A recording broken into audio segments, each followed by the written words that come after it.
Bonjour à toutes et à tous, on a enfin atteint les 1200 Elo en partie pédagogique. J'ai gagné la partie qui suit de façon stratégique alors que j'ai raté plein de tactiques. Il y en a une dont j'ai pas parlé dans la vidéo, dis-moi en commentaire si tu la trouves. Allez, je te laisse directement avec la partie.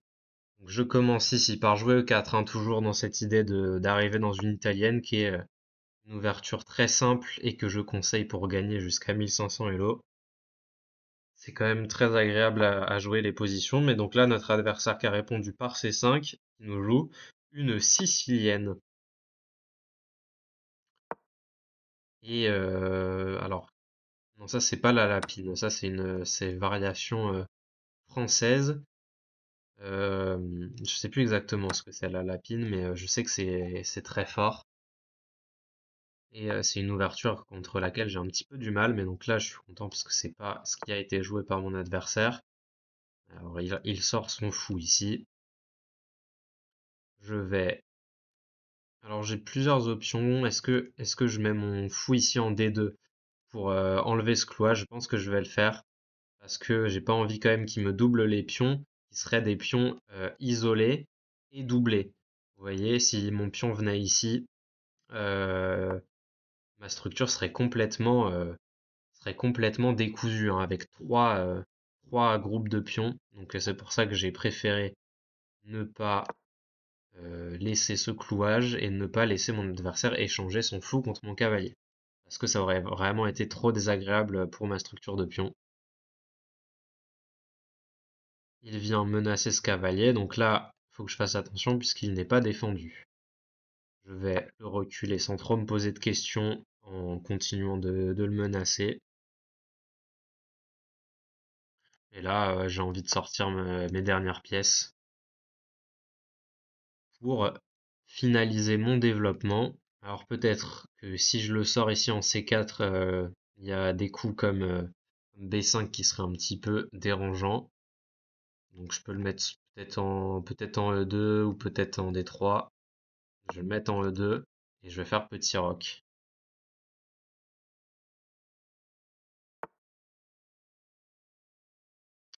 Il menace mon pion, mais il est défendu. Donc je fais petit roc. Et là, j'ai quand même accompli mon développement. J'ai toutes mes pièces de sortie et mon adversaire n'a pas encore sorti toutes ses pièces. Donc c'est plutôt agréable à jouer. Là, je menace peut-être déjà des idées à base de... Alors, j'allais dire à base de E5, mais c'est défendu pour l'instant. Mais mon idée, c'était que sur E5, après que le cavalier bouge, j'ai peut-être fou ici pour venir enfermer la tour.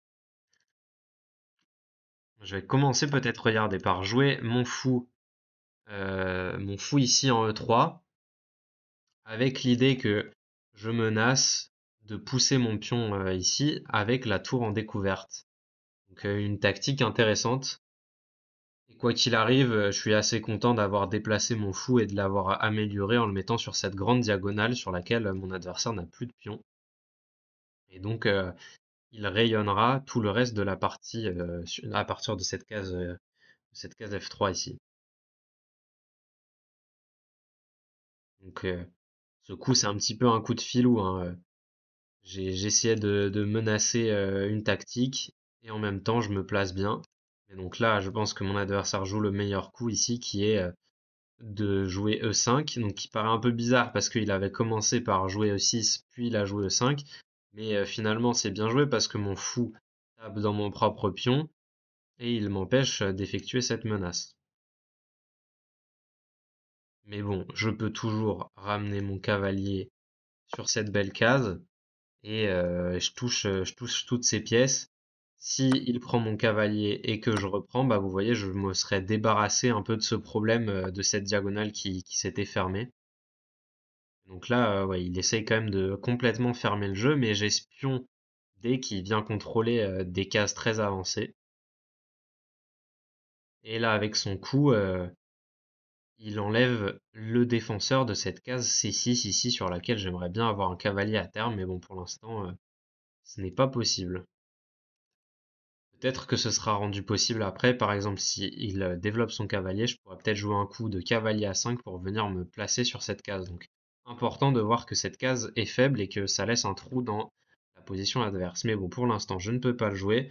Donc je vais simplement sortir ma tour et on va voir comment poursuivre la partie. Mais là, quand même, ça paraît logique. Je mets ma tour sur une colonne ouverte. Il attaque le pion, mais je le défends. Donc pour l'instant, pas de problème.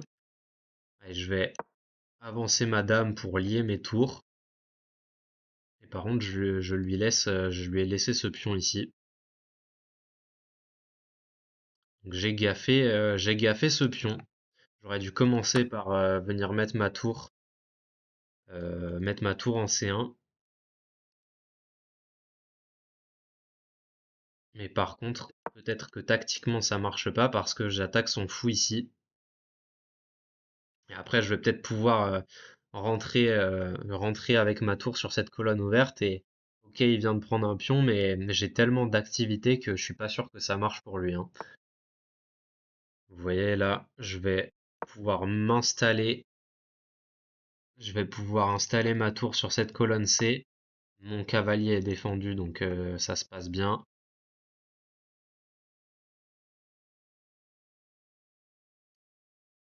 Et alors comment poursuivre ici? J'ai envie de doubler mes tours sur la colonne ouverte, hein, tout simplement. Et là, on sent qu'il est complètement bloqué parce que maintenant qu'il a mis sa dame en D7, son cavalier n'a plus de case de développement logique. Moi, je double mes tours et je vais peut-être pouvoir rentrer dans son camp juste après. Alors, je vais commencer peut-être par manger son fou ici. Donc là, je crois qu'il est obligé de commencer par prendre ma tour parce que voilà.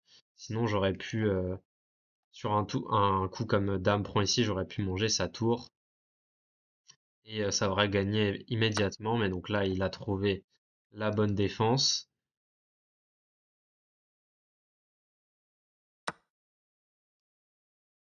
Et donc on arrive dans cette position où j'ai toujours mon joli pion ici qui vient contrôler des cases et qui l'empêche d'avancer plus. Mais par contre, j'ai pas réussi à obtenir un avantage matériel et cette gaffe ici de laisser mon pion C, je vais peut-être la payer plus tard dans la partie. Mais bon, pour l'instant, j'ai quand même énormément d'activité.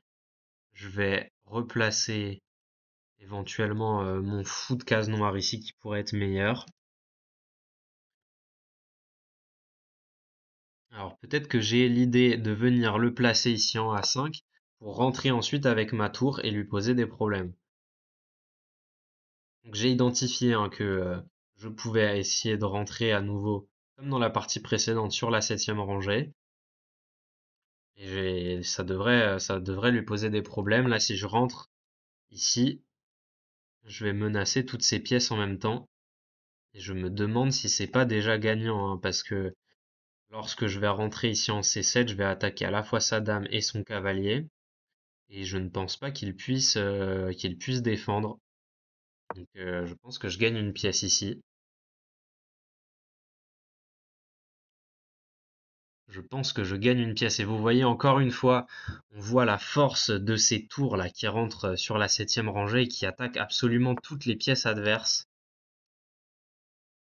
Et donc voilà, je vais pouvoir manger le cavalier.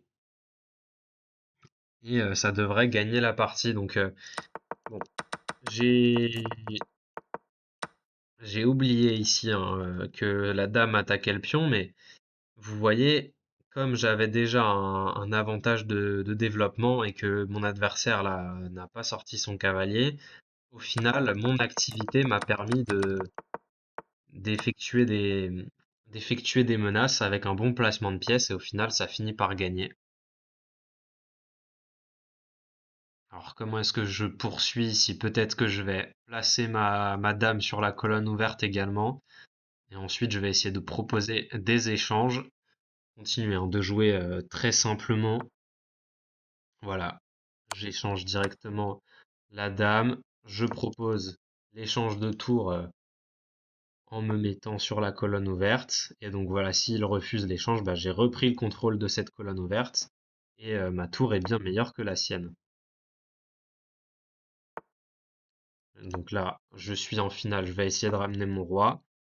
Là, il vient de pousser ses pions et il laisse un trou maintenant ici sur cette case E6. Donc je vais essayer de rentrer sur ce trou. Donc ça, c'est hyper important, hein. Vous voyez, mon fou, il était ici, il était ici en F3 qui tapait dans ma structure de pion. Et j'ai identifié qu'après que mon adversaire ait joué le coup F6, cette case E6 ici était complètement laissée sans défense. Et donc j'ai installé directement ma pièce dessus. Et vous voyez la différence d'activité entre ce fou ici en E6 et mon fou qui était en F3. Donc très intéressant aussi, hein, de bien voir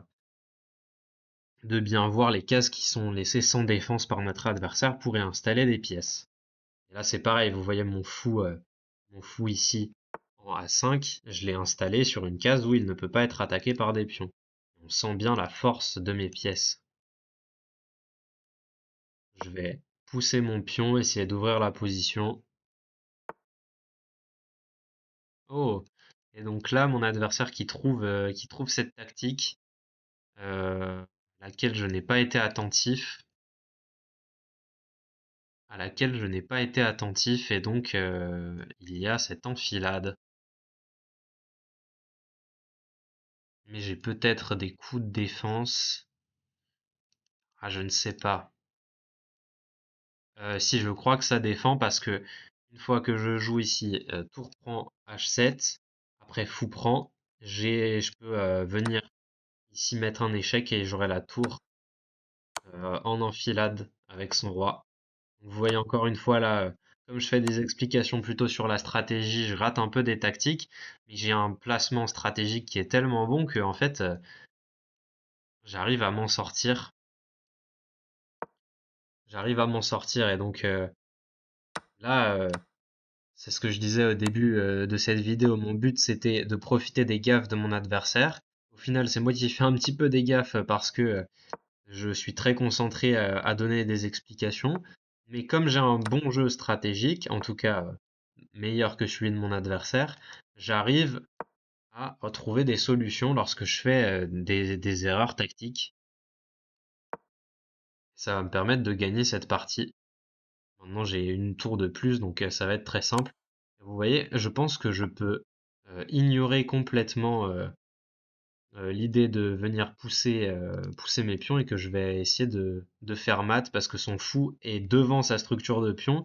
Et donc, on a du mal à savoir comment est-ce qu'il va participer à la défense. Et donc, maintenant, avec mon roi et ma tour, je vais pouvoir sûrement aller le mater. Hop, un petit échec ici. Mon adversaire qui m'envoie des smileys qui font dodo dans le chat parce que je prends le temps d'expliquer les coups. Ah, mais est-ce que ça va... Je suis pas sûr que ça marche finalement. Je suis pas sûr de pouvoir rentrer pour le mettre échec et mat directement. Allez, bon, je vais faire le plan facile et je vais aller faire une dame. Je pense que ça pourrait gagner en essayant de le mettre échec et mat, mais je trouve pas directement. Allez, maintenant qu'il me laisse rentrer avec le roi, je vais y aller. Encore une fois, hein, il me laisse rentrer sur des trous, bah j'y vais. On n'a pas peur de rentrer dans les trous, sans mauvais jeu de mots.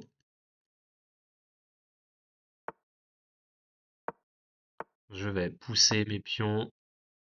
Alors attention à pas faire patte, mais là quand même il a toujours son fou, donc je vois pas pourquoi il y aurait de patte, sachant qu'il a un fou qui peut bouger partout. Et là on a échec et mat justement ici. Et on atteint enfin les 1200 Elo. Allez, merci à tous d'avoir suivi cette vidéo. J'espère qu'elle vous aura plu. Je pense qu'on a trouvé, on a vu des bonnes idées stratégiques pour gagner jusqu'à 7 Elo. Et dites-moi en commentaire si ça vous a plu. Allez, ciao ciao!